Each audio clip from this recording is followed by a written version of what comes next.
Seja muito bem-vindo, muito bem-vinda ao canal do Dançarelando.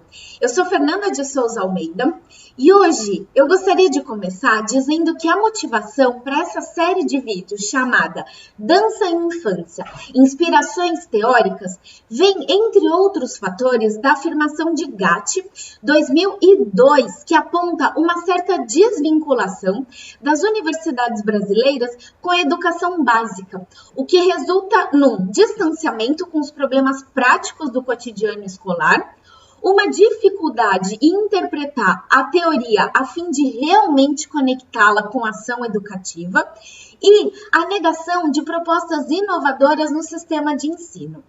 Essa autora destaca que há, inegavelmente, uma porosidade que se passa nas gestões e ações dos sistemas de ensino.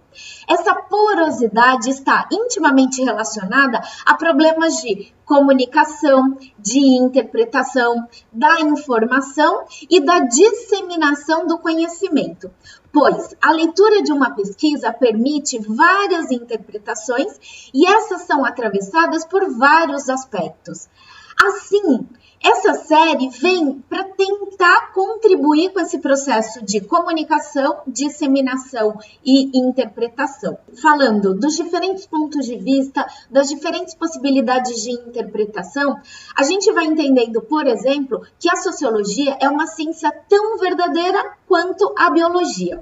Não existe juízo de valor, melhor ou pior, a que dá certo ou a que dá errado, mas é aquela que você se identifica, você se reconhece, que te encanta, a que você acredita e deseja seguir nesse percurso profissional.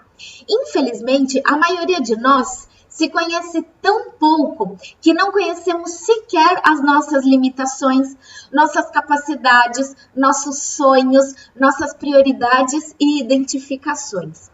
Dessa forma, fica difícil aceitar os diferentes pontos de vista, as diferenças entre as teorias, como cada estudioso as interpreta e conecta com o seu cotidiano, com a sua prática e escolhe entre essas várias possibilidades.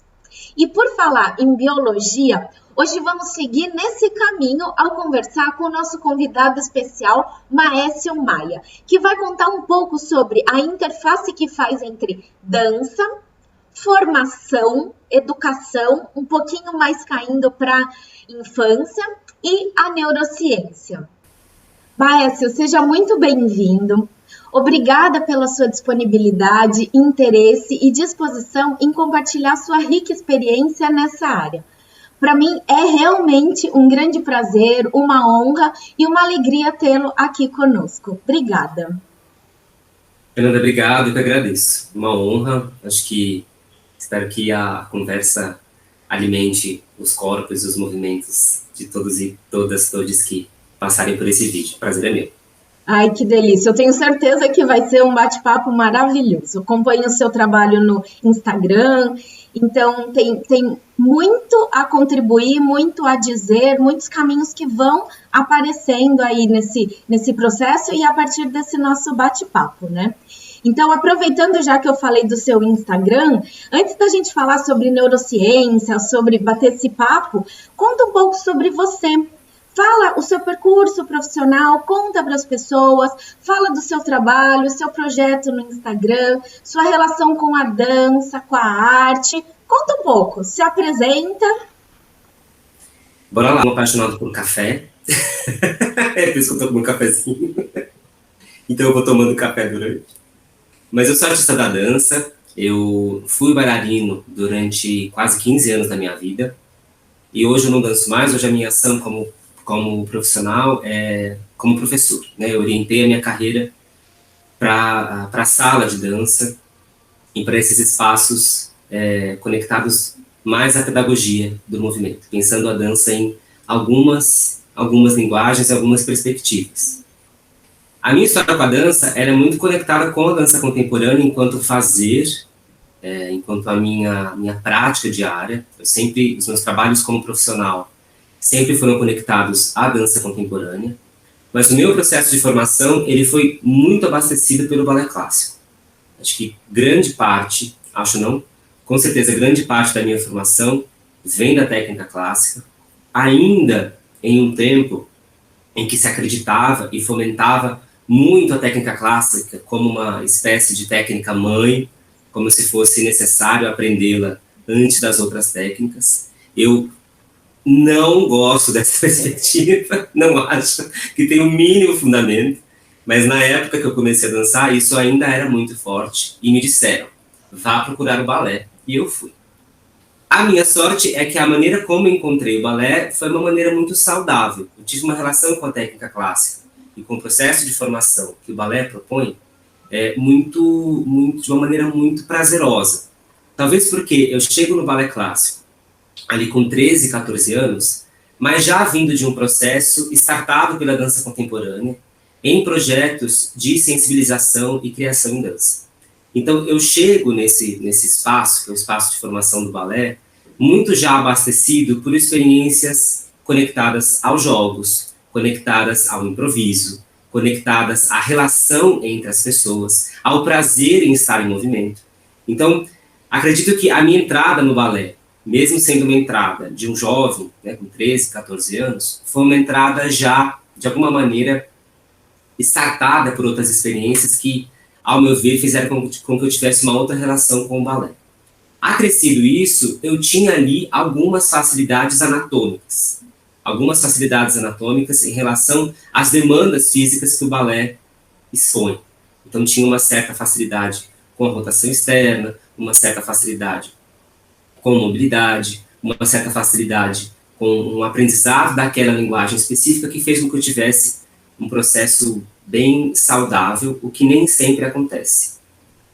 Eu falo sempre da técnica clássica porque hoje em dia eu continuo ensinando balé em diversos contextos, tanto para crianças que não querem se formar ou que não estão inseridas em um contexto de formação, até porque é bem complicado a gente falar se a criança quer ou não quer. Muitas vezes a criança está inserida num contexto de formação, mas não entende muito bem, é natural que esse entendimento ainda não esteja completo. Mas eu estou desde a escola de formação até o espaço de sensibilização, isso com as crianças, e o mesmo acontece com os jovens e com os adultos. Os adultos eu trabalho, inclusive, com profissionais de companhias e também com pessoas que nunca fizeram dança, em especial o balé clássico, mas que procuram o balé ou por um desejo de rememorar uma experiência da infância, da adolescência, do começo da idade adulta, ou por uma certa curiosidade. Então, eu falo sempre do balé porque o balé ele está diariamente na minha vida e é algo que eu vejo como muitas coisas na dança, uma grande potência, desde que a gente leve em consideração uma série de fatores que a gente vai abordar aqui hoje, conectados sobretudo à subjetividade, conectados sobretudo ao prazer, ao entendimento de que uma prática de movimento, antes de tudo, é necessário que ela traga prazer. É necessário que ela traga não só uma noção de bem-estar, que é uma noção de bem-estar comercial, tal qual o corpo, que é um corpo que tem bem-estar, é um corpo em uma saúde da capa de revista, mas é um bem-estar muito mais ligado à nossa intimidade, muito mais conectado à maneira como a gente preenche esses espaços que às vezes são mais objetivos, às vezes são menos objetivos, mas que a gente busca preenchê-los com a prática em dança. Então eu venho com essa história do balé como um processo de formação, a dança contemporânea, as técnicas de dança moderna atravessando esse caminho, mas na ponta, quando a cortina abria, eu estava fazendo dança contemporânea.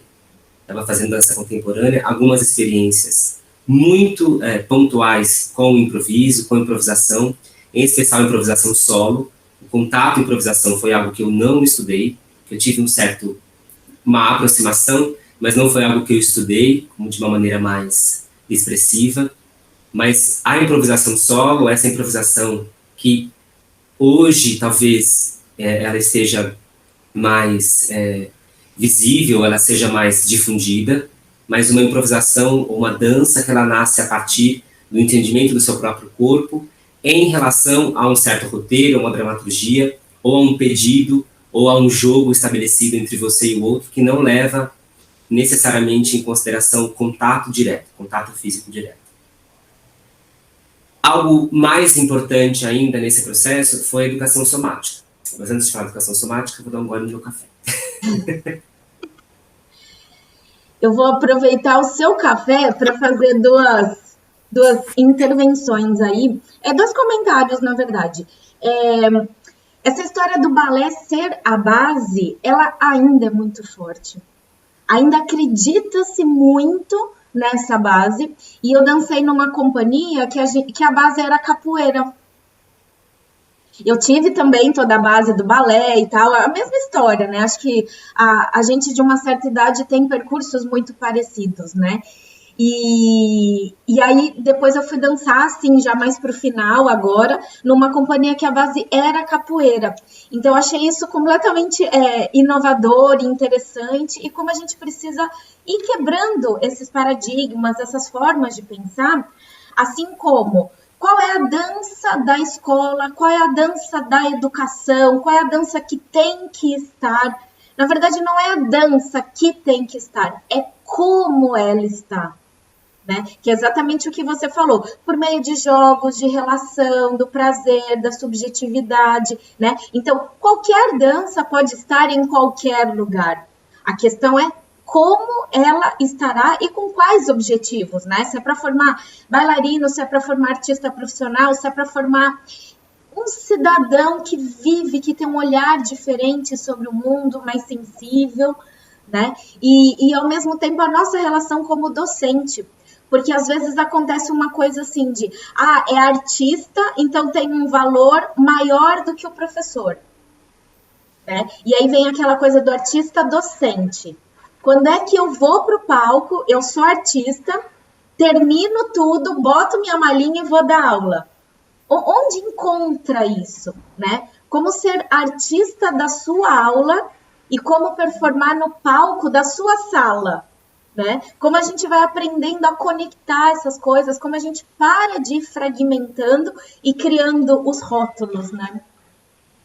Com certeza. Eu penso que essa base que a gente às vezes busca, e é natural que isso aconteça, de verdade, mas a base que a gente busca em uma técnica, ou em uma metodologia, ou em uma abordagem, ela, na verdade, ela está tentando preencher um buraco que deveria ser ocupado pelo corpo. O corpo é a base. Então, não importa quais são as referências ou quais são os caminhos que são apresentados, mas o que importa é como o corpo está vivendo aquilo. Como a unidade, essa unidade física, mental, emocional, sentimental, consciente, inconsciente, como essa unidade está em relação a esse processo. Eu falo isso porque eu não acho que o caminho é abandonar uma técnica e escolher outra, ou qualquer decisão que seja, que tome uma preferência ou uma importância, porque a questão não é a importância, a questão é como eu não olho para a técnica, eu olho para o corpo, inclusive quando for o objetivo, para que aquela técnica encontre esse lugar, para que aquela técnica encontre o corpo, para que aquela técnica seja, a gente fala corporificada ou incorporada. Não para que eu tente me ajustar à técnica, mas para que a técnica se ajuste à minha história, ao meu processo. Isso é muito, muito importante, porque parece trivial a gente falar que, na minha época, 15, 20 anos atrás, um pouquinho mais, era assim. Talvez seja um pouco menos, mas ainda é. Talvez a gente tenha um pouquinho mais de abertura para entender que o processo de formação, ou processo de criação, um processo de expressão, uma vivência pontual, ela é muito mais do que um código. Né? Então, às vezes parece ser pontual, mas como isso teve uma força muito grande numa história recente, mesmo às vezes parecendo que é um assunto que é trivial, isso acaba nos atravessando. Porque, em uma certa medida, noções como o balé é uma técnica mãe, noções como postura é uma postura rígida, dura e reta. Essas são dois exemplos de noções que estão no corpo social. Não estão só no corpo individual. Estão nessa parte da dança que não está só em mim, não está só em você, está em nós. E para que isso seja dissolvido, a gente precisa lembrar, a gente precisa experimentar, a gente precisa, inclusive, destrinchar esses temas, reforçar esses temas, para que essa informação, essa noção que está no corpo social, ela comece a ser dissolvida. Porque pode estar dissolvida em mim, pode estar dissolvida em você. Mas será que dissolveu em nós? Será que a gente conseguiu dissolver isso em nós? Isso é um trabalho de geração, isso não é um trabalho que eu ou você vai fazer. Isso é um trabalho que algumas pessoas já fizeram antes da gente, nós estamos fazendo e é necessário que outras pessoas o façam daqui 10, 20, 30, 50 anos. Para que aí assim a gente consiga, de fato, entender que essa base está no corpo, essa base não está no código. E o que acontece muitas vezes é uma busca, um caminho com a dança que sempre está direcionado para o código, está sempre direcionado para um domínio. Então eu quero dominar a técnica, isso é muito comum. Eu quero ter o domínio da técnica. Então eu quero ter o pleno domínio do código. Então eu quero, no caso do balé, eu quero ter toda a nomenclatura corporificada no meu corpo e eu quero ter uma estabilidade, eu quero ter um corpo que seja ágil, eu quero um corpo que seja forte, eu quero um corpo que gire muito bem, eu quero um corpo que salte muito bem, eu quero um corpo que faça carregamentos muito bem. E todos esses elementos que eu citei, muito conectados a um corpo da eficiência. Então a gente está conectado, ainda está conectado a uma relação com o corpo, que é o corpo da eficiência. Então eu tenho um certo treino em dança que me desloca em direção a uma eficiência dos corpos, a um domínio da técnica, que é acompanhado por uma eficiência dos corpos. Mas eu não quero isso, eu enquanto profissional. E algumas pessoas partilham essa opinião. Eu não quero a eficiência dos corpos, eu quero o prazer dos corpos. É isso que eu quero. Eu quero essa identificação de uma relação que se estabelece em cada unidade, em cada ser que se propõe a experimentar em dança. Mas aí algumas pessoas me falam, me questionam, por exemplo, ok, mas essa relação com a dança, essa relação do corpo, que não é o corpo da eficiência, e é o corpo do prazer, esse corpo da subjetividade, esse corpo vivido em primeira pessoa, ele não é um corpo eficiente? Sim, ele é um corpo eficiente. Então, os parâmetros físicos estão lá, a resistência está lá, a força está lá, a mobilidade está lá, a agilidade está lá, a destreza está lá, o entendimento do código também está lá. Mas tudo isso que está lá é um efeito colateral da experiência individual. Então, é o que sobra do processo. E nunca é o que deve ser tentado, é o que deve ser almejado como algo a ser dominado. Porque à medida que a gente quer ter um domínio da técnica, então um domínio que está para além do meu corpo, eu vou cada vez mais criando uma distância entre quem faz e o que faz, ou o que se faz. E quando essa distância aumenta, e cada vez essa distância vai aumentando, à medida que isso aumenta, fica mais difícil eu entender quem eu sou nessa história. É esse o problema. O problema não é a formação do balé. Eu sou apaixonado pelo balé, e eu falo muito do balé porque eu venho do balé. Eu poderia falar de outra coisa, mas eu não vim de outra coisa. Eu vim do balé.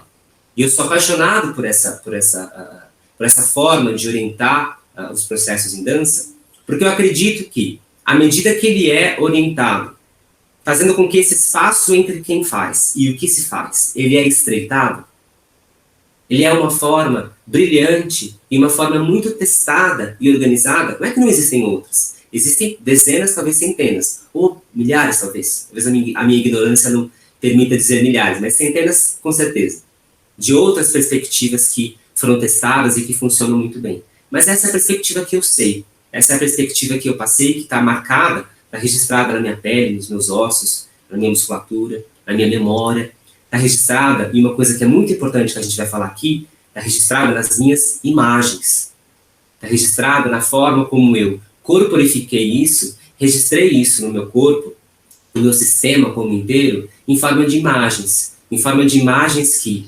predizem o movimento, em forma de imagens que preenchem a minha experiência de movimento, sem que eu tenha mesmo que gastar uma razão, uma consciência exacerbada para que elas aconteçam. Isso só se faz de uma maneira integrativa, ou seja, de uma maneira que eu considere quem se faz e o que se faz, se eu diminuo esse espaço, Se eu aumento esse espaço, eu estou criando um buraco gigantesco entre o ser e a técnica. E aí eu pergunto, quando essa pessoa ela está num contexto de formação, então ela vai, eu não sei se talvez não seja a melhor maneira de falar isso, mas é a maneira como eu entendo ser bem direta, mas quando essa pessoa vai para o mercado da dança, quando essa pessoa vai encarar isso como uma profissão dela, qual vai ser a primeira, ou uma das primeiras coisas que ela vai ser requisitada quando ela for participar de uma audição ou de um processo de formação? Ela vai ser requisitada pelo potencial expressivo dela. É sobre isso. Ela vai ser requisitada pelo potencial expressivo. Ela vai ser requisitada por as possibilidades que ela consegue gerar com o corpo que ela tem. Porque imagine que um processo, e isso está cada vez mais presente, um processo de seleção em dança, hoje em dia ele acontece em várias etapas, mas são etapas que geralmente as companhias, as escolas, os grupos, os coletivos, já sabem quem são as pessoas que estão chegando ali. Porque teve uma seleção em vídeo, teve uma análise de currículo, e isso, quando você está há algum tempo na dança, você consegue entender um pouquinho a história da pessoa através do percurso que ela fez com diferentes profissionais, diferentes pessoas. Então, quando você chega no ambiente de seleção, já existe ali um entendimento de que os parâmetros básicos da técnica já estão lá. Então você já sabe o que é isso, você já sabe o que é aquilo. Você já tem uma linha base técnica suficiente para estar ali. E se essa linha base suficiente para estar ali está posta, o que é requisitado senão a expressividade? O que é requisitado senão a nossa possibilidade e a nossa capacidade de ser e criar? E talvez ser seja o primeiro caminho para criar. Talvez seja o primeiro caminho para criar. Então, se eu não considero isso no meu processo de formação, o que eu estou fazendo? Qual é o caminho que eu estou propondo para que daqui 8, 10 anos, essa pessoinha, muitas vezes uma pessoinha, chegue lá na frente e ela descubra que teve um buraco no processo dela. Agora eu posso me perguntar, será que isso vale só para o processo e para a pessoa que já tem um entendimento de se profissionalizar?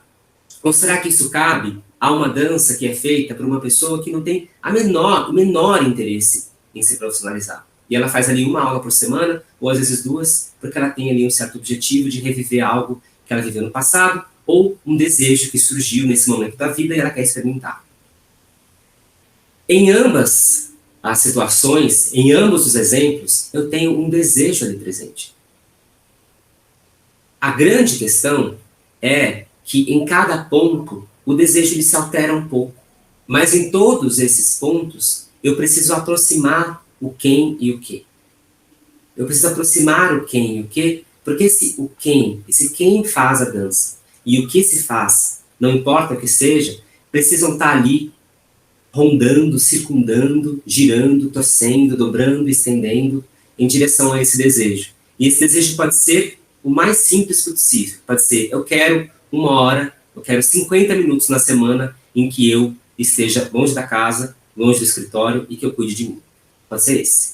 Inclusive, eu tenho casos como esse hoje na minha vida. Tem pessoas que passam, não 50 minutos, mas passam 3 horas por semana comigo e eu pergunto, por que você está aqui? Essa é a primeira, a aula 1 é essa. A aula 1 é essa. Por que você está aqui? Qual é o seu interesse em investir o seu tempo nesse espaço e se conectar com o investimento do meu tempo nesse espaço? E isso muitas vezes acontece. Eu estou aqui porque eu quero 3 horas por semana que eu consiga estar longe do escritório e estar longe da minha casa. É isso. E as pessoas são muito sinceras em dizer isso. E é perfeito, não preciso que você venha, eu quero estar aqui porque eu tenho um certo objetivo. Não, o objetivo pode ser, eu quero estar distante da minha rotina. Eu quero isso, eu quero um momento em que eu olho para mim, inclusive sem espelho. Eu olho para mim, inclusive sem espelho. Agora, se o professor não está conectado com isso, a gente tem um problema. E esse é um problema, muitas vezes, das turmas grandes. Porque aí não é uma questão da organização pedagógica, didática do profissional, da profissional. É uma impossibilidade mesmo. Quando você tem muita gente, é mais difícil você se conectar com cada história. Mas o mínimo que seja possível, o mínimo, saber o nome, a história, o porquê está ali, faz com que a gente se aproxime um pouco mais dessas pessoas. E essa aproximação é algo que também parece trivial, só que não é. Porque basta a gente pensar em como as relações humanas, elas estão cada vez mais distantes. Por um lado, isso gera possibilidades muito interessantes, por exemplo, eu estar aqui com você hoje. Mas quando a gente pensa num processo em dança, num processo que demanda uma experiência e uma troca no âmbito da fisicalidade, a gente, em alguma medida, está ficando cada vez mais destreinado a estar próximo, a olhar, a sentir o cheiro, a sentir o toque, a conduzir, a ser conduzido. E são todos processos. A jogar, a brincar. Jogar, gente, jogar. Jogar. Jogar o que for. Pode ser um esporte, pode ser qualquer coisa. Pode ser uma brincadeira da mais simples possível. Percebam que esses jogos, essas brincadeiras, ditam sobre a forma como nós nos organizamos no sentido de nos relacionarmos, de criar relações. E dança é isso. Agora, se eu pego os últimos 20, 30 anos, em que isso começa a ficar cada vez mais enfraquecido, existe um buraco aí. E esse buraco, ele precisa ser preenchido, esse buraco precisa ser corporificado.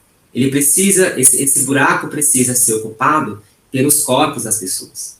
Ele precisa ser ocupado por essa experiência, que é aquela experiência que eu falo que é a experiência que só o suor nos dá. Né? E assim, eu estou falando que é o suor, mas é muito mais que o suor, porque o suor, ele exemplifica. Então, assim, muita gente me fala, eu me interesso por neurociência, me interesso por educação somática, você pode me indicar um caminho de formação? Eu falo, posso. Eu passei por esses caminhos aqui, passei por esses lugares, foram lugares interessantes para mim, talvez sejam para você, mas assim, se você quer trabalhar com corpo, com movimento, com dança, você precisa suar. Você precisa. Tem coisas que eu elaborei sentado, deitado ou em movimento, numa caixa preta, com a cortina fechada ou com a cortina aberta. Isso está lá. Ou numa sala de dança. Ou com o pé queimado do linóleo. Ou com o pé com uma feridinha da sapatilha. Isso não é, de longe, não é um enaltecimento desses processos mais dolorosos ou uma romantização da dor. Longe disso. Mas tem coisa que está na ação corporal. Tem aprendizado que só se dá quando você se move. Não adianta. Então, assim, hoje em dia eu trabalho muito com fisioterapeutas. Muito. 70% do meu público são fisioterapeutas, dos meus cursos. E o que a maior parte dos fisioterapeutas trazem é o seguinte. Nós temos um processo de formação em que a orientação sobre o corpo do outro é muito bem organizada. Agora, nós não temos uma experiência no nosso próprio corpo. E muitas vezes fica difícil criar essa ponte entre o que eu oriento e entre aquilo que eu aprendi, que é orientado para o outro, mas que eu não vivi. Porque grande parte, e eu vou parar de falar, porque eu falo demais, você pode me interromper, inclusive. Grande parte do processo da professora, do professor, e do artista com certeza, do artista que está na cena, é um ato de criação. Não está no livro, não está na apostila, não está ali na sua referência bibliográfica. É criado na hora. É criado naquele instante, que abraça o que você estudou, o que a sua bibliografia te empurra ou te dá suporte, mas é criado. Não é nenhum roteiro em dança está na impossibilidade de ser equivocado ou não dar certo. Por melhor que seja um roteiro em dança, ele pode não dar certo.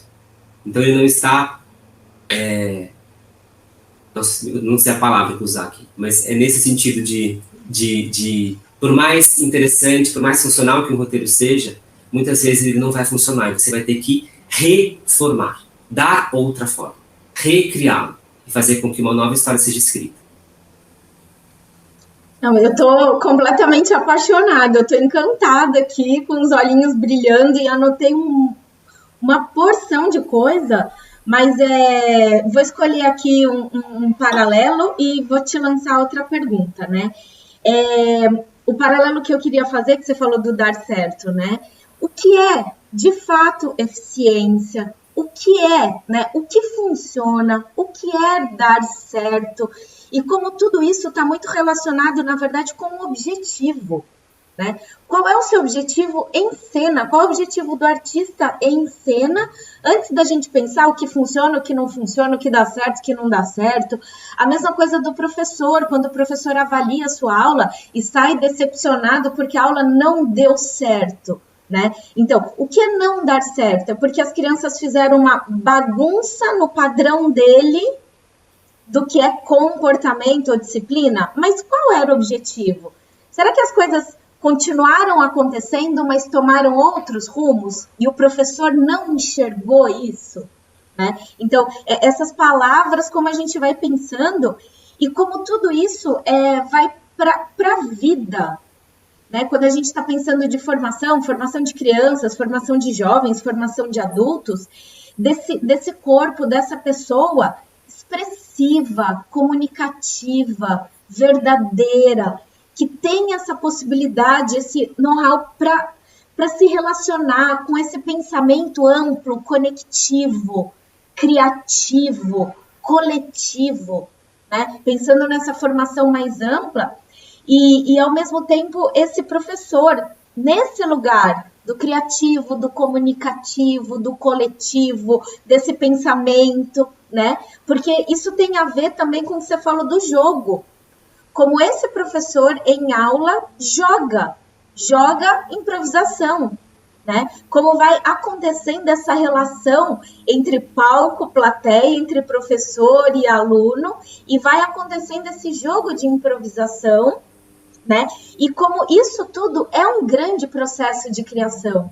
Como você pensar a sua aula é um processo de criação, como você pensar essa relação com a outra pessoa como um jogo de improvisação, né? Então, eu assim, escolhi trazer essas questões, mas você falou de exaltação de produtividade, a culpa do parar, então teria mais um monte de coisa aí para a gente fuçar.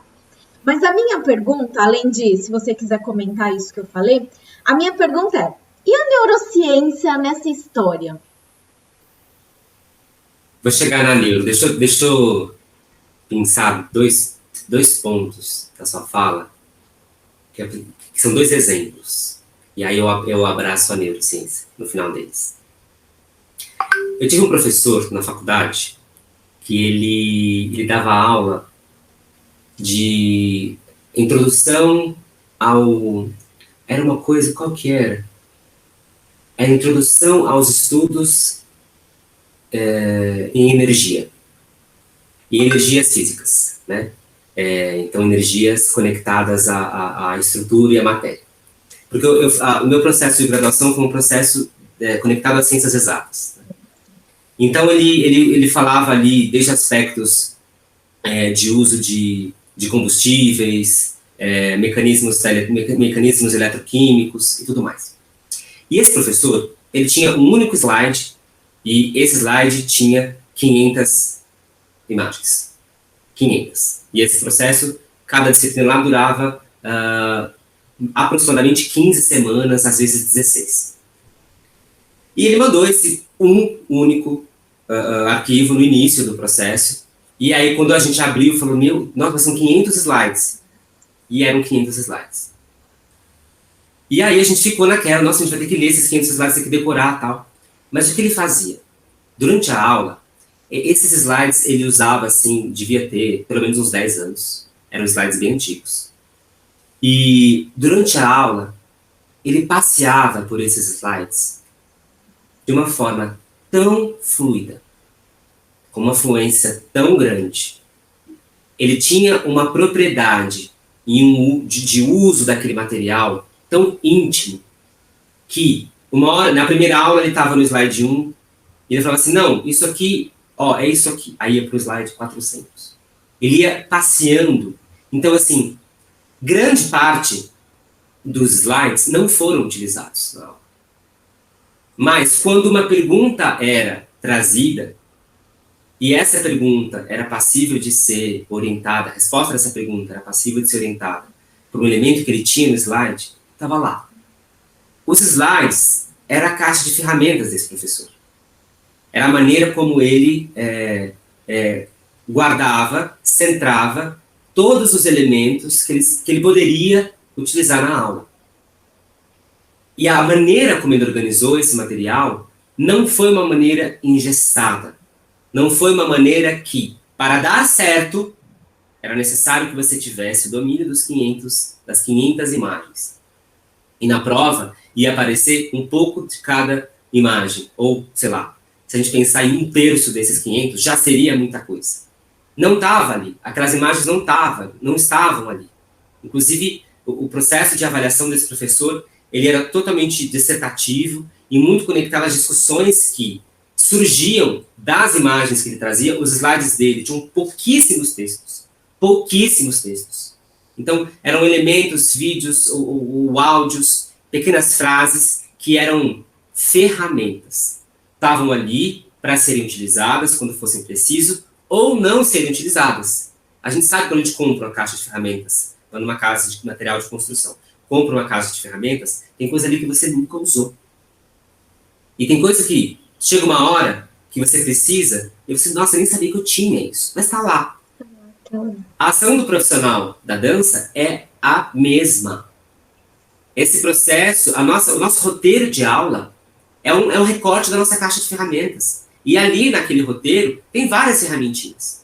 Então, hoje eu vou separar, vou exagerar, hoje eu vou separar o martelo, a chave de fenda, a fita métrica e a fita isolante para essa aula. Às vezes a fita isolante não vai ser usada, mas tem uma hora que salta a importância de ser utilizada aquela fita. E aí você saca e usa isso. Porque essa pergunta de o que é dar certo, ela é impossível de ser respondida. Eu posso me perguntar assim, eu sou mais ou menos próximo do meu objetivo? Ah, isso é mais fácil de responder. Isso é bem mais fácil de responder. Porque para responder deu certo ou não, eu preciso ter a garantia, a plena garantia, de que eu controlo todas as variáveis desse processo. Porque se é exato, né? Então é binário. Deu ou não deu certo. Ok. Então se vai ser, a resposta vai operar nessa perspectiva, eu preciso controlar tudo. Agora, eu controlo tudo? Eu não controlo. Eu não controlo a experiência subjetiva da criança que está ali. Ou das 30, 40. Eu tenho uma turma hoje com 60 adolescentes. Eu não controlo.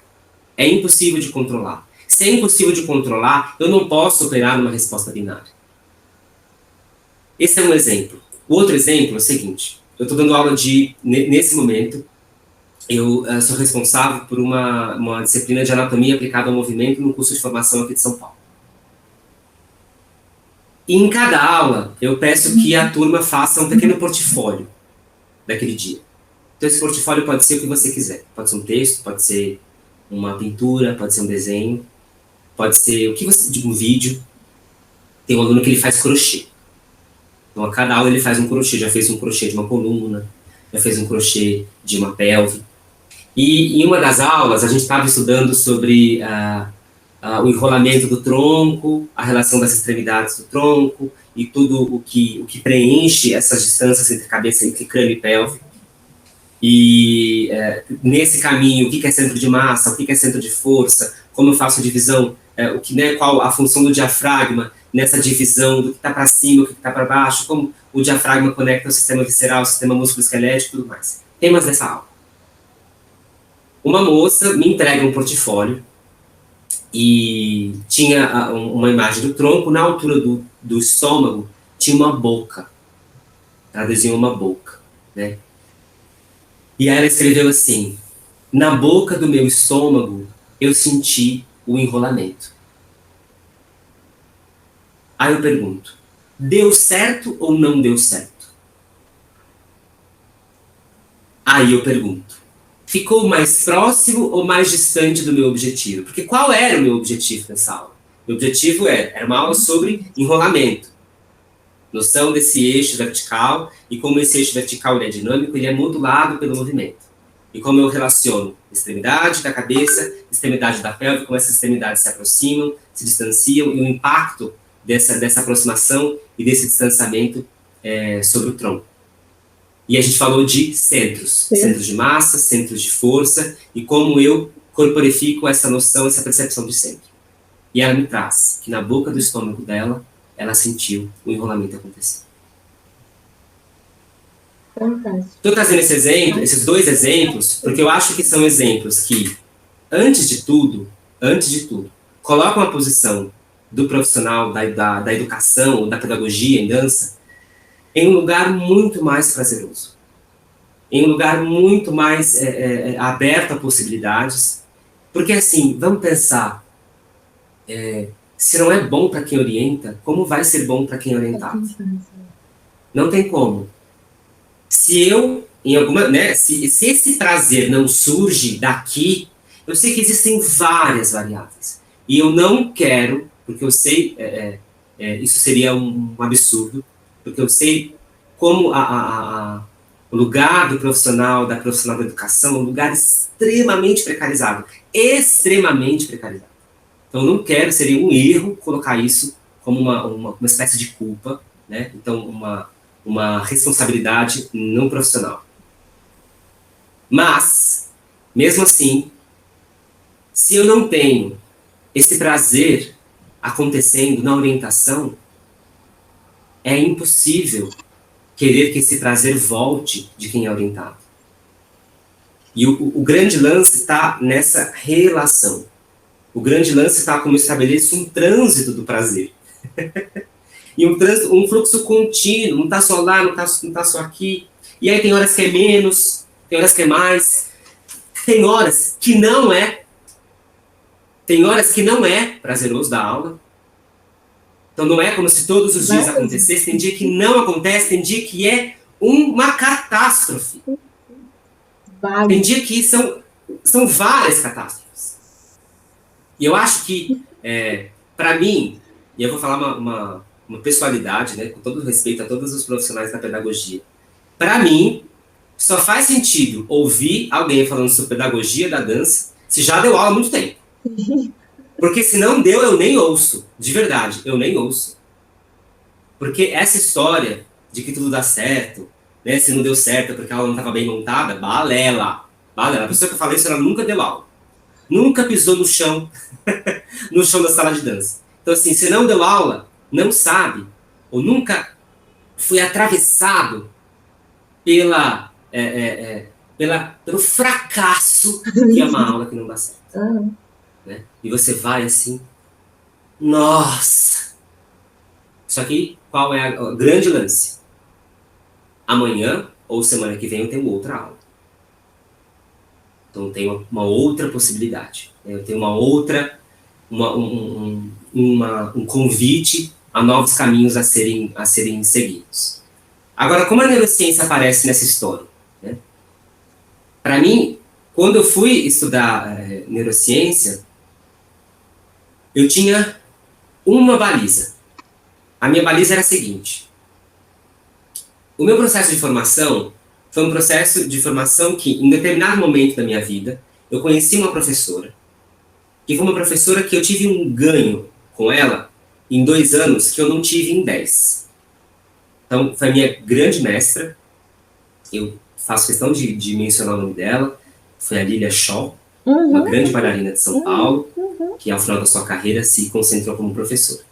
E eu tive um contato direto com a Lilia de um pouquinho mais de 2 anos. E nesses 2 anos foram 2 anos em que eu me cortei na dança. E era uma aula de balé. E eu não falo que eu me cortei no balé, eu me cortei na dança. Porque era um corpo que estava na aula de balé, mas que estava na companhia que eu dançava, que estava na relação com a minha família, que estava na minha relação afetiva, estava acorrupado. O Maércio estava ali, nesses 2 anos, nossa. E eu lembro que, nessa época, antes, no início, né, do processo, eu cheguei, né, ela chegou e me perguntou. Ela falou assim, por que você está aqui? Aí eu olhei para ela e falei assim, eu tô aqui porque eu quero ser bom.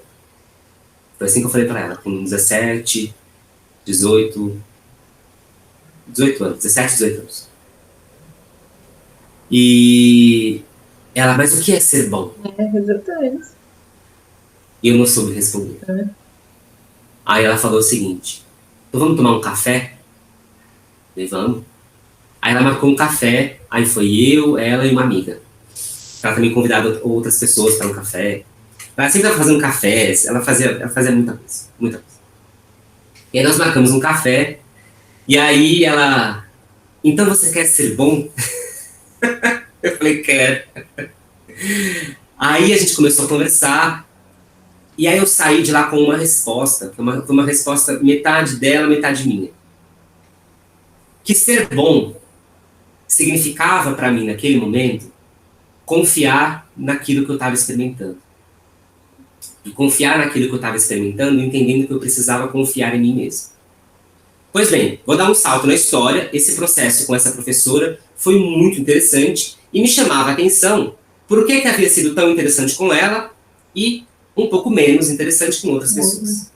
Então, a minha pergunta é, será que existe algum meio, um meio validado, ou um meio com muitas referências e com muitos resultados, para que eu oriente um processo de ensino, um processo de aprendizagem e um processo de criação, estabelecido no sistema nervoso, que eu possa aprender e aplicar na minha rotina? Essa era a minha pergunta. Eu não tinha essa resposta. Hoje eu tenho um pouco essa resposta. Um pouco. E aí eu fui para a neurociência, inicialmente estudar ciência e tecnologia, e no final da formação, um processo muito conectado à neurociência cognitiva. Então, estabelecendo uma relação, no meu caso, entre esses 3 fatores, né, o aprender, o ensinar e o criar ou expressar, entendendo que esses processos, eles são impactados por todos os elementos que a gente coloca no guarda-chuva da cognição, então atenção, percepção, memória, sentimento e atenção, e sei lá quantas outras variáveis a gente pode colocar aí, para estabelecer um caminho, mesmo que seja um caminho não tão direto, para aquilo que eu gostaria, que era responder essa pergunta inicial a respeito dessas 3 variáveis, né? Aprender, ensinar e criar. Pois bem, depois de 6 anos estudando neurociência,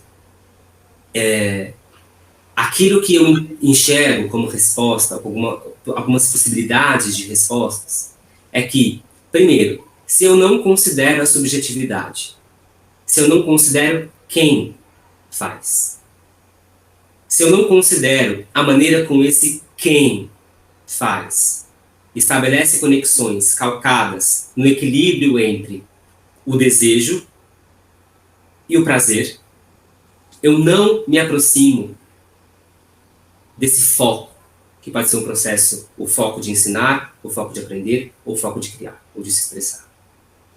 Então, hoje, eu respondo essa pergunta, mesmo que seja uma resposta incompleta, utilizando uma forte interferência daquilo que a gente compreende como uma cognição corporificada, e essa cognição corporificada tem algumas maneiras da gente conceituar isso, né, descrever isso. Eu gosto de uma das definições, que é do Shapiro, que ele diz que a cognição é corporificada no sentido em que ela estabelece uma dança dinâmica entre corpo, percepção e mundo.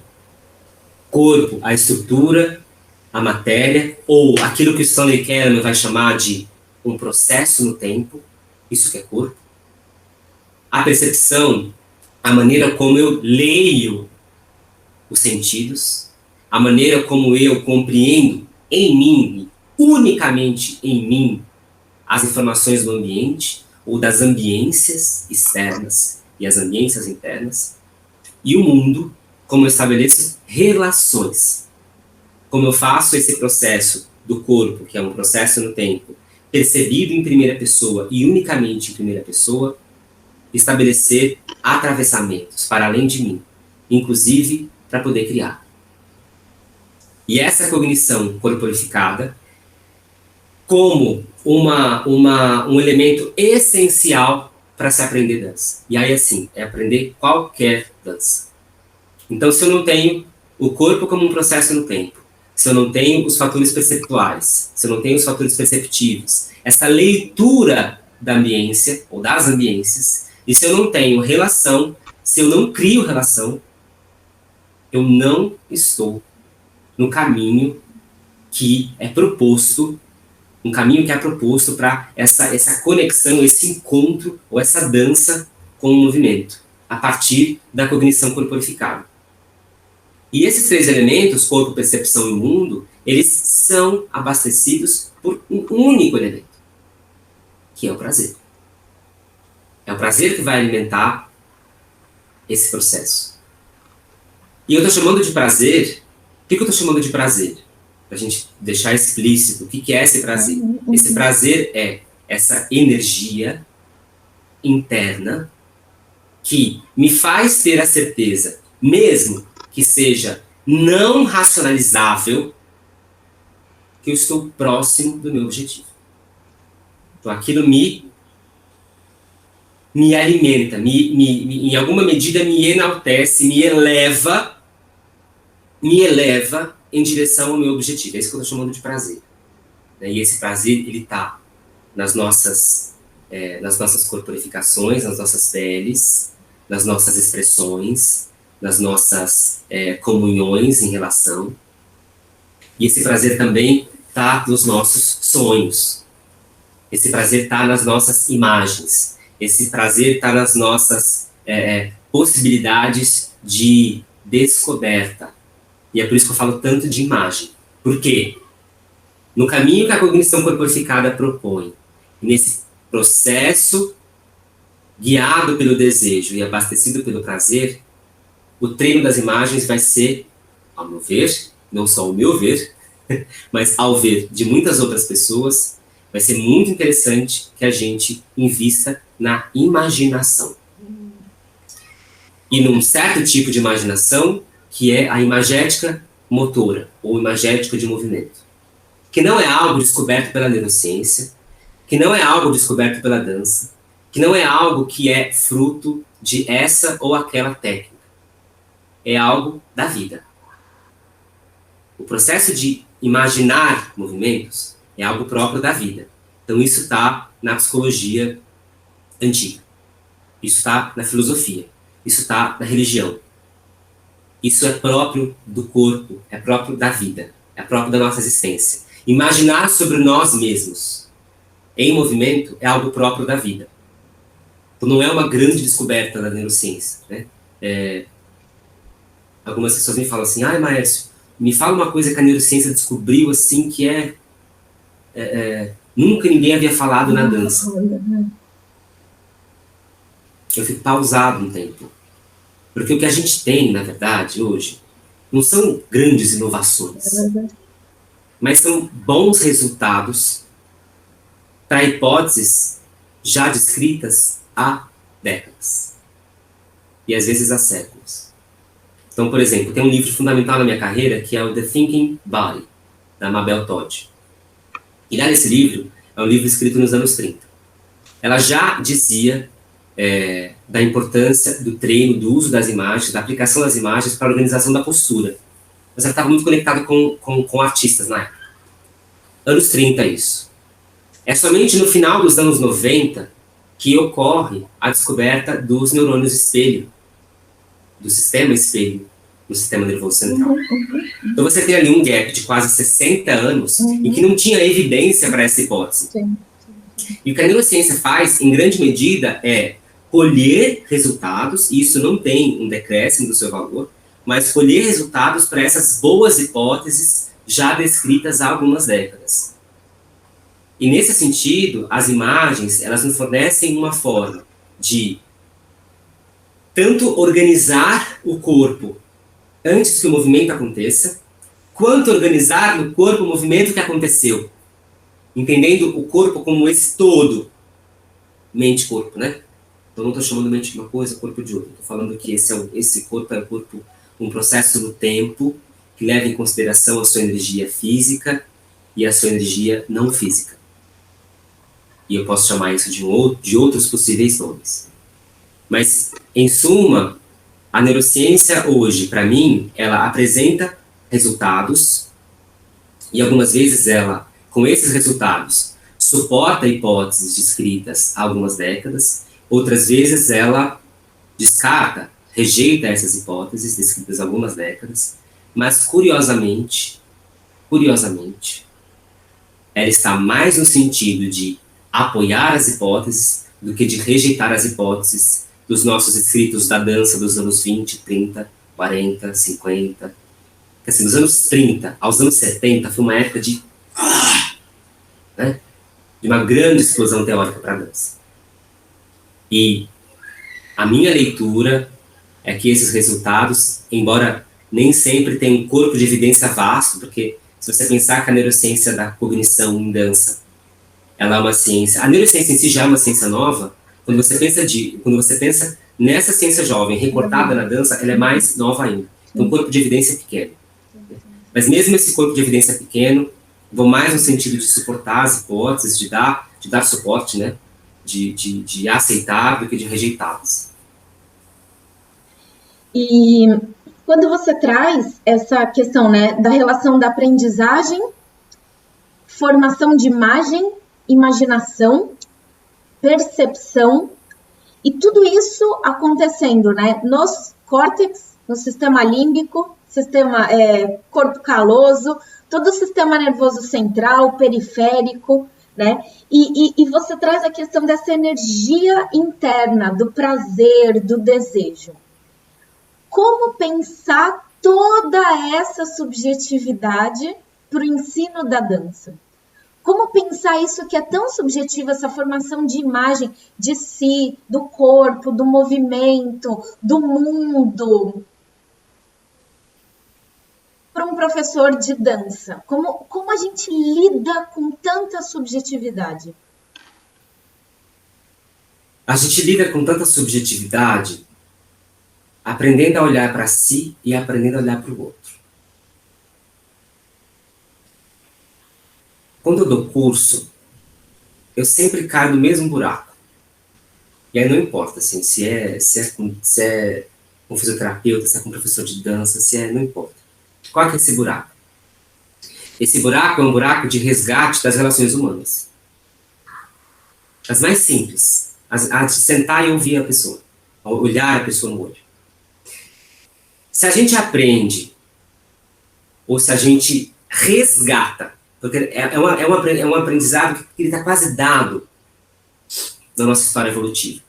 A gente resgata como a gente se conecta com o outro, mas verdadeiramente, como olhar, como ouvir, como se olhar, se ouvir, se perceber. Essas variáveis, essas dezenas de variáveis, elas vão começar a se restringir numa única variável, que é o comportamento. O comportamento que é a variável que o professor analisa. A variável-chave é o comportamento. O aprendizado em dança, o processo de aprendizagem em dança, é um processo que se expressa no comportamento. Ele não se expressa na sua totalidade semanticamente, logicamente. Ele se expressa no comportamento. Então a gente tem que olhar o comportamento. Só que o que a gente está olhando? A gente está olhando se esticou ou se não esticou. Se girou ou se não girou. E o esticado, o dobrado, o giro, a queda, isso está preenchido pelo comportamento. pelo estado de querer estar ali, de responder ao estímulo, de provocar, de modular ao estímulo. Isso está lá. É porque a gente não olha. E a gente não olha não é porque a gente não quer. É porque a gente está preso. A gente está preso no código. Então, assim, eu tenho 6 meses para ensinar essa matéria. E eu fico lá 6 meses preso nela. Às vezes você não vai conseguir. Ou às vezes, essa matéria de 6 meses vai ser aprendida em 2. Isso aconteceu muitas vezes comigo. Agora é preciso que você olhe o comportamento. Isso que eu vou falar não é nenhuma novidade. De verdade, não é nenhuma novidade. Mas assim, o projeto pedagógico, o projeto didático, ele é dinâmico. Ele não é fixo. Ele precisa de espaço. Projeto pedagógico, projeto didático que não tem espaço, ele está fadado ao fracasso. Porque esses espaços, eles vão servir que eu tenha mobilidade no estímulo. Por quê? Porque eu estou olhando. Eu estou ouvindo algo essencial de ser trabalhado em sala. Autorrelato. Autorrelato. A própria pessoa dizer sobre a experiência que ela viveu. E aí pode ser oralmente, pode ser eu posso construir uma estrutura, eu posso escrever um desenho, eu posso ter o formato não importa, mas eu preciso exercitar um autorrelato. Mais do que isso, eu preciso ouvi-lo, ou vê-lo, ou tocá-lo.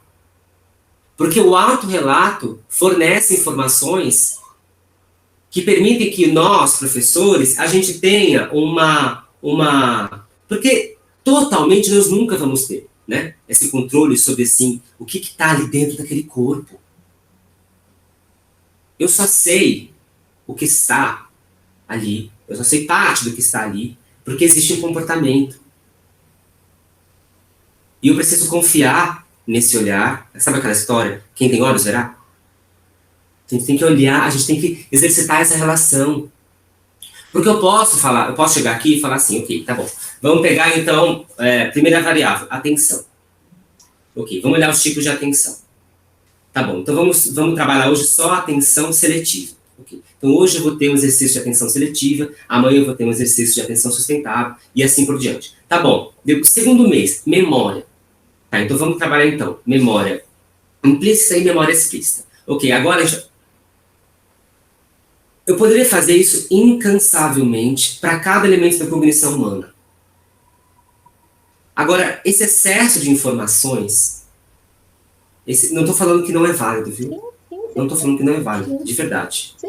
Ele é super válido. Sim. Mas não vamos ver, quando você está ali com 40 pessoas, com 40 crianças, quando você está com 40 crianças, é impossível você ficar considerando variável atenção, memória. É impossível. Você precisa se conectar com o comportamento. E uma hora esse comportamento ele é mais global, outra hora esse comportamento ele é mais individual.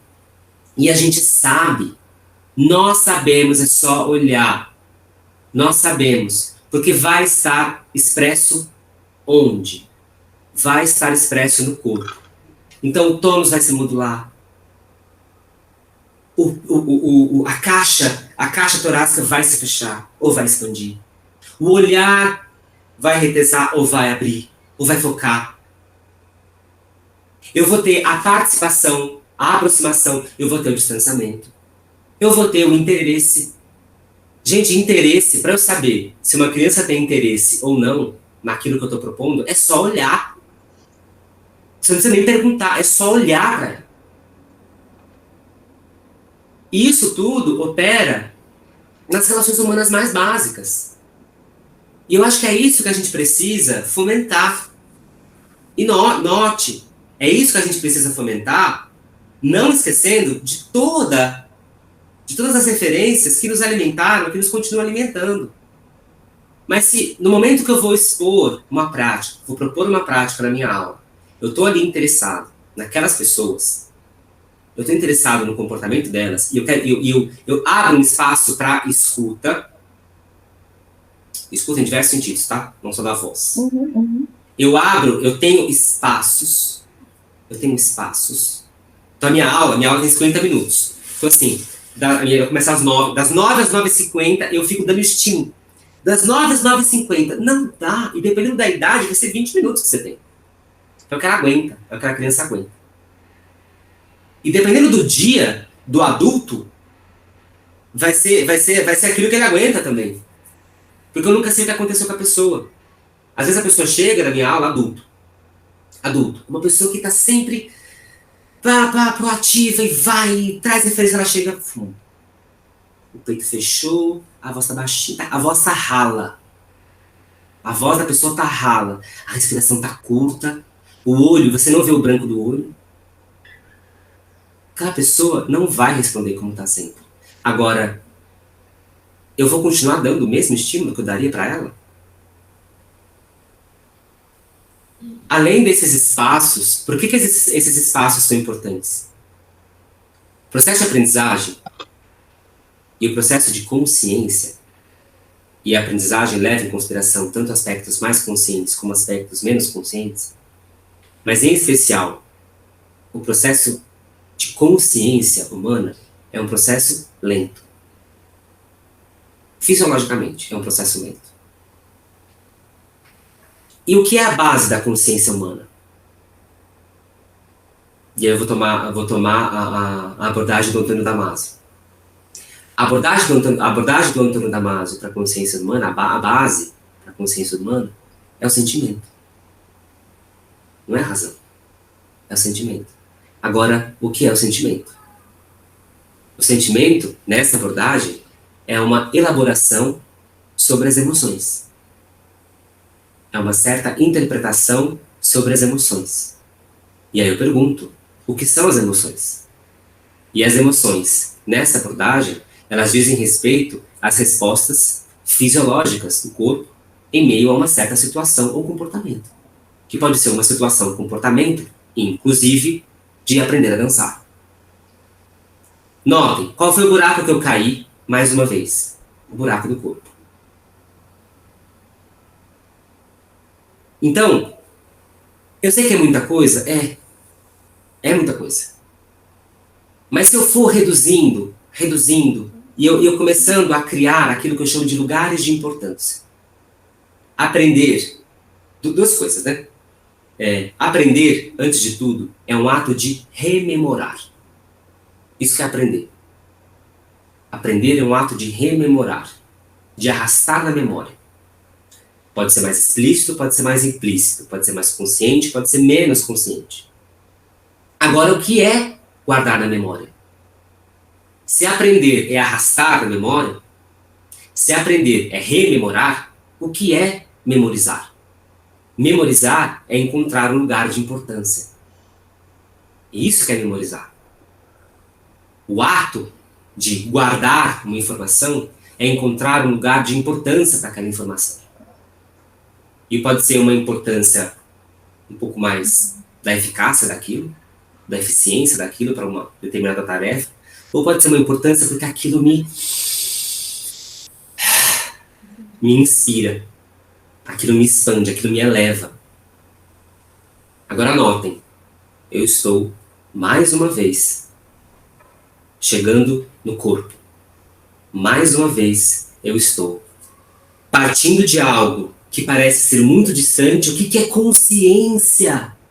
Muito grande. Consciência é muito grande. Então vamos deixar menor. Então vamos para o sentimento. O sentimento ainda é grande. O sentimento ainda é grande. Tá bom, então vamos para a emoção. Emoção é um pouco menos grande, mas ainda é grande. Tá, então vamos para batidas do coração. Bom, batidas do coração me parece mais simples. Batidas do coração, elas exibem um acesso mais direto. Peito apertado, peito aberto. É mais direto. Respiração curta, respiração um pouquinho mais longa. Voz rala ou voz encorpada, tem coluna de ar. Se eu tiver dúvida, se eu tenho dúvida, e eu sempre vou ter, tá? Nós sempre vamos ter. eu vou descendo, eu vou entrando o mais fundo, mais nuclear nessas camadas. E qual que é o núcleo dessas camadas? O corpo. E lá no início da nossa conversa eu falei, a base está, ou é, o corpo. E eu tô aqui com o olho cheio de lágrimas, assim, emocionada de uma série de coisas que a gente sempre fala, mas que, sabe, é muito bom escutar outras pessoas falando com outras perspectivas, né? Porque ultimamente eu tenho trabalhado com os estudos sociais da infância, né? E essa questão da escuta com todos os sentidos, né? Que a gente vai parando de olhar, de escutar, de sentir, de perceber, de degustar, de saborear, porque a gente vai encontrando, a gente vai criando esses padrões que não são só sociais, né, da relação, no meu caso, né, adulto e criança, do que a gente imagina como um padrão de infância feliz, né, um padrão de vida adulta de sucesso, né? Que sucesso é esse? Que êxito é esse? Que vida é essa? Que a gente tenta tanto preparar as crianças para isso.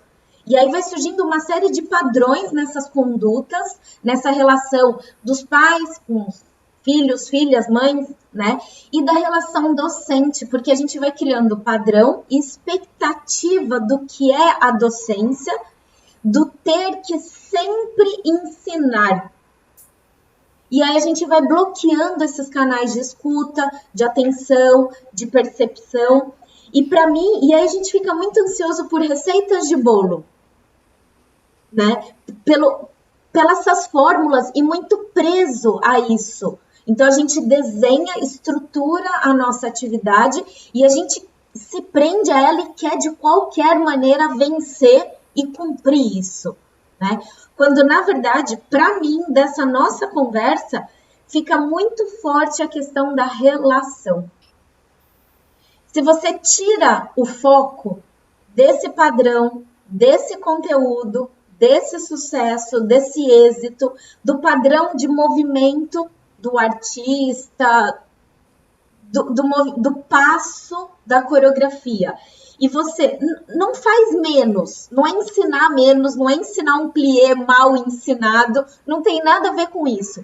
Mas se o seu foco sai disso e vai para a relação que eu estabeleço comigo mesma, com o meu corpo, com a minha criação, com os meus processos, inclusive de imaginação, com a relação que eu estabeleço com a outra pessoa, seja criança, jovem, adulto, e com a relação mundo, né, como eu vou fazendo, e dessa criança nesse mundo, que tem uma história, que tem um conhecimento, que tem um contexto, né, como isso vai tirando, vai levando a gente para um outro lugar da própria docência, mais perceptivo, mais conectado, que vai justamente trabalhar em todos esses processos, né? Vai atuar nesses processos que você está falando e está trazendo para a gente, né? Então, assim, absolutamente genial. Estou absolutamente encantada, inclusive com a sua maneira de falar, de expressar, de comunicar, né? Assim, nossa, eu tô me sentindo profundamente grata, assim. Meu coração está batendo com um ritmo encantador, digamos assim, né? E assim, para a gente começar, para ir terminando, eu só queria agora uma coisa um pouco mais técnica. Você falou de Antônio Damasio, você trouxe outros autores, você trouxe um livro. Fala mais um pouquinho sobre isso. Quem são as pessoas que você lê? O que você está lendo? Você tem um grupo de estudos? O que vocês estão lendo? Ajuda um pouquinho a gente a se situar, porque a neurociência é um campo muito grande. Existem muitos autores, existem mais ou menos, né? Dá umas dicas aí para onde a gente pode olhar, para onde a gente pode seguir. Não no sentido fechado, né? Mas só para a gente ter umas ideias. Só antes de partir para esses trilhos, né? Como é bonito quando a gente... Bonito assim, né? Talvez bonito ou feio não seja bom. Mas como tem um lugar de importância maior quando a gente começa a operar as nossas relações a partir de fatores diretamente acessáveis. Então, quando você disse, meu coração ficou assim, ou quando eu dou aula e aí alguém diz, o meu peito abriu, ou nossa, meu peito fechou, ou a minha respiração modulou, eu estou acessando diretamente. E esse acesso direto, ele é muito, muito, muito importante, porque eles nos lembram das nossas capacidades mais primitivas. Eu acho que a gente precisa, cada vez mais, sabendo que a gente tem capacidades mais recentes, evolutivamente mais recentes, mas nós temos capacidades mais primitivas que não podem ser deixadas de lado. O meu processo com o estudo, essas possibilidades de aplicação e estudo, né, envolvendo a neurociência e a dança, ele é extremamente atravessado pela educação somática, que é uma perspectiva de estudo e muitas vezes de clínica do movimento, trazendo uma prática e uma reflexão, uma corporificação em primeira pessoa daquilo que se faz. Né? Então, aquilo que se faz é vivido por um certo alguém, e não de forma geral. Nesse sentido, uma das abordagens de educação somática que mais, ao meu ver, que mais se conectam com esse recorte da neurociência que eu trouxe, que é o estudo da imagética, é a ideoquinesis. E o que é a ideoquinesis? A ideoquinesis é uma proposição de estudo a respeito da organização da postura e do movimento humano, relacionando essa estrutura, essa matéria, com esse elemento não estrutural, que é a imaginação, que são as imagens, que são certos signos que nos impactam diretamente. E a ideoquinesis, ela é fruto de uma pesquisadora chamada Mabel Todd com 2 Ds, então é Mabel T-O-D-D, Todd, em um livro da década de 30 chamado The Thinking Body, o corpo pensante. Esse livro teve uma tradução para o português que foi perdida no tempo e nunca mais ninguém encontrou. Uma época eu consegui usar o contato das pessoas que fizeram a tradução, mas perdi esse contato. Ele é um livro bem difícil de ser encontrado, você não consegue comprar ele, mas para quem quiser esse livro, dá um jeito de entrar em contato comigo ou com a Fernanda, porque eu tenho cópia desse livro. Porque realmente esse livro você não encontra. Não de verdade. Não encontra. Talvez você encontre nos Estados Unidos para comprar, em algum sebo. Ele é bem difícil. E esse livro, ele enuncia grande parte daquilo que foi estruturado por uma discípula da Mabel Todd, a Lulu Zweigert, lá nos anos 50. E aí acontece uma espécie de sistematização, talvez, não tão fechada, mas uma organização didática muito bem estruturada da aplicação da ideoquinesis, não só conectada à postura, mas conectada ao movimento, aos aspectos dinâmicos da motricidade humana, conectada com a imagem. A Lulu Zweigert faz isso e é abastecido por uma série de outros autores e autoras que se seguiram a partir daí. Então, a Lulu Zweigert tem um livro chamado The Human Movement Potential and Its Ideokinetic Facilitation. Acho que é uma coisa assim. Mas se você pesquisar Lulu, L-U-L-U, Zweigert, S-W-E-I-G-A-R-D, eu posso passar essas referências para ficar na descrição do vídeo, por exemplo, acho que vai facilitar. Você vai encontrar esse livro, e esse livro é mais fácil de você encontrar para comprar. Mais recentemente, a gente tem os trabalhos do Eric Franklin, O Eric Franklin, ele tem uma relação direta com a neurociência, da forma como a gente compreende a neurociência hoje, porque ele é um pesquisador mais jovem, e ele tem um trabalho muito conectado aos aspectos mais dinâmicos, né? Então, a própria relação das imagens e com o balé clássico, com a dança moderna, e também uma aplicação da imagética motora naquilo que ele entende de espaços de aplicação na clínica. O Eric Franklin tem vários livros traduzidos para o português, acho que 2 ou 3 livros traduzidos para o português. São livros fáceis de ser encontrados e serem encontrados. Os cursos presenciais com ele já veio 2 vezes no Brasil. As 2 vezes que ele veio foram experiências muito bacanas e provavelmente deve vir no Brasil nos próximos anos. Só tem uma grande questão que ainda é muito caro. Ainda é muito caro, é bem complicado fazer os cursos dele por essa questão financeira. Mas existe um grande material, tanto em livro traduzido para o português, quanto de artigos científicos já publicados e artigos bem feitos, né? Porque artigo por artigo tem um monte, mas são artigos bem feitos. Os trabalhos que o Eric Franklin publica são trabalhos, às vezes tem uma questão ali de número de voluntário que é pequeno, mas os métodos são muito bem desenhados, tem uma validação por pares muito bem feita. Então, uma crítica ou outra são trabalhos robustos, trabalhos bem estruturados metodologicamente, que a gente pode ter uma confiança maior para guiar o nosso trabalho. Então, esse caminho que eu descrevi é o caminho da imagética motora, né?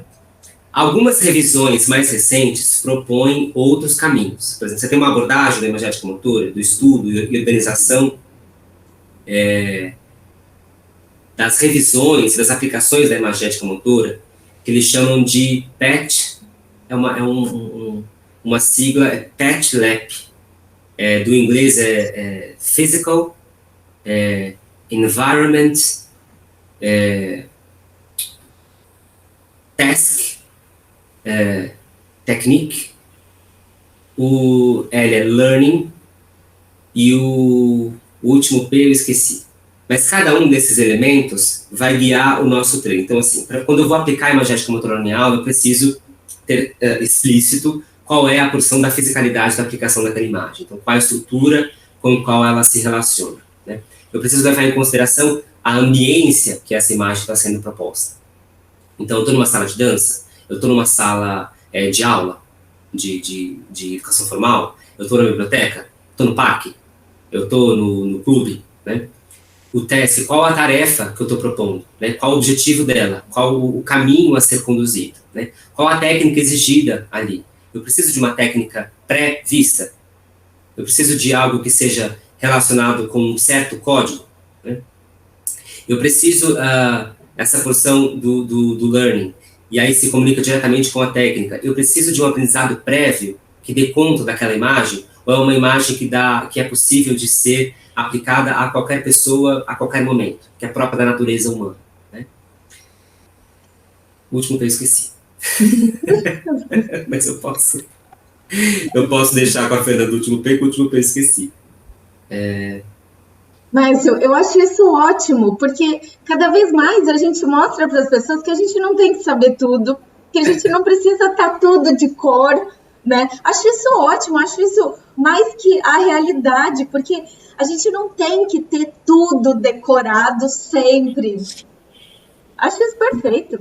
Mas é o que eu falo, né? Aquilo que eu esqueço, eu sei onde tá. Então eu vou achar. E se você está assistindo essa gravação, com certeza isso vai estar disponível para você, porque eu vou passar para Fernanda. Não, tá. Mas esse é um roteiro, né? E é isso que eu sempre falo. Sempre cuidado com os roteiros, não deixe os roteiros engessarem, mas orientam o nosso estudo. Então eu tenho ali essa sigla que orienta, eu sei pelo menos como começar a estruturar um plano de aula, né? Fora isso, o Antônio Damasio, ele é apaixonante porque a escrita dele é uma escrita tanto técnica quanto uma escrita literária, né? Então você tem uma uma apresentação de conceitos difíceis, né, como o conceito de consciência, de uma maneira muito acessível, com exemplos bem descritos e com um texto muito, muito fluido de ser vivido, né? Partindo para os neurocientistas, a gente tem o Siddhartha Ribeiro, um brasileiro com um trabalho imenso conectado à educação. Imenso. Hoje o trabalho, grande parte das pessoas conhecem o trabalho do Siddhartha por conta dos estudos com a cannabis medicinal, mas o Siddhartha tem um trabalho gigantesco com a educação. Então, é um alguém para se ter por perto. Tanto com os artigos, que aí talvez demande um pouquinho mais de uma lida com metodologia científica e com questões mais técnicas de estatística, biologia e fisiologia, mas é bem possível de ser lido. O livro dele, Oráculo da Noite, eu recomendo muito, porque eu acho que se a gente falar de imagem e a gente não considerar sonhos, temos um problema. Então, acho que são caminhos que se aproximam daquilo que eu falei para vocês hoje. Nesse momento, o Deixa Mover, que é o meu canal de comunicação nas redes sociais, e também um site, ele está estudando um autor chamado Stanley Kahneman, e o Stanley Kahneman ele propõe um processo de clínica do movimento, não um processo muito conectado à educação, à pedagogia da dança, mas é um processo de clínica do movimento que parte de um processo de autoeducação. Então, é um outro autor muito interessante. Acho que um dos principais livros dele é o Anatomia Emocional, que é um livro que apresenta a anatomia como algo muito superior, algo muito além do que só uma série de estruturas arranjadas funcionalmente. Apresenta a anatomia como um processo muito conectado com a evolução, e é uma anatomia que ela antes de ser só estrutural, física, ela é uma anatomia pessoal, ela é uma anatomia social, e ela é uma anatomia emocional. Ela é uma anatomia que leva em consideração essa energia não física, né? Então, acho que são elementos, são vias interessantes da gente ter por perto para estudar. O Feldenkrais é um outro autor que também nos alimenta muito nessa prática pedagógica, porque a prática do Feldenkrais também é uma prática de educação, de autoeducação.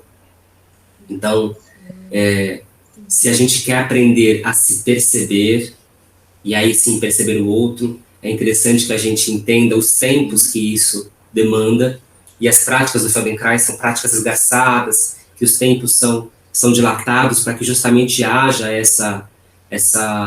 aquilo que ele chama de um processo de autoaperfeiçoamento, que é o que o Stanley Kahneman vai chamar de um processo de evolução pessoal. Não importa o nome que você utilize para descrever o processo, a gente sempre está caindo mais uma vez em como nós compreendemos o nosso próprio corpo, né? Além disso, eu tenho o curso de dança e neurociência, que é o curso que eu ofereço, no Deixa Mover, que é um curso pensado em 2 módulos. O primeiro módulo a gente vai para a 3ª turma, inicia em maio desse ano, as inscrições abrem já na semana que vem, em abril, e é um processo que dura 16 semanas nesse primeiro módulo, e apresenta as bases daquilo que eu falei aqui hoje, tanto as bases da fisiologia, as bases da história, as bases dos aspectos mais cognitivos, e como a gente pode fazer com que essa neurociência, que está tão distante, ela fique um pouco mais próxima, um pouco mais aplicável. Acho que um pouco esse recheio dá conta daquilo que eu falei hoje. Nossa, excelente. Mais uma vez, te agradecer. Eu espero que para quem esteja acompanhando, assistindo, tenha sido um deleite como foi para mim. Foi um lugar de saborear, como diria, né, o Duarte Júnior na educação. Foi uma experiência estética para mim no sentido de estesia mesmo, de tocar, de encantamento, de maravilhamento, de sentidos, né? E convidar as pessoas que estão assistindo para que sigam, para que estejam envolvidas, né, com o Deixa Mover, com o canal do Dançarelando, porque tem muita coisa ainda para acontecer no canal, nos seus projetos, no seu Instagram. A gente está com uma vontade muito grande de fazer e de compartilhar, né? E a gente vem de uma época que a gente não teve tanto acesso assim. A gente quebrou muita pedra, a gente fuçou muito para encontrar as informações, para fazer as relações, as conexões, e a gente está com muita vontade de compartilhar, né? A gente está transbordando. Dá para ver nos seus olhos quando você fala sobre isso, esse derrame de paixão, né? Então, é isso, convidar as pessoas para continuar acompanhando e mais uma vez te agradecer. Imagina, obrigado. Eu que agradeço, assim, acho que foi um papo, para mim foi extremamente caloroso, e toda vez que a gente tem a oportunidade de poder conversar um pouquinho e trocar, entrar em conexão, eu acho que a gente está no caminho certo, né? Se a gente se distancia, a gente está cada vez mais embotando o pensamento, embotando o corpo, embotando o movimento. Eu que agradeço, foi um prazer. Se você assistiu esse vídeo, meu agradecimento para você também. Muito bem, então vejo vocês nos próximos vídeos e até!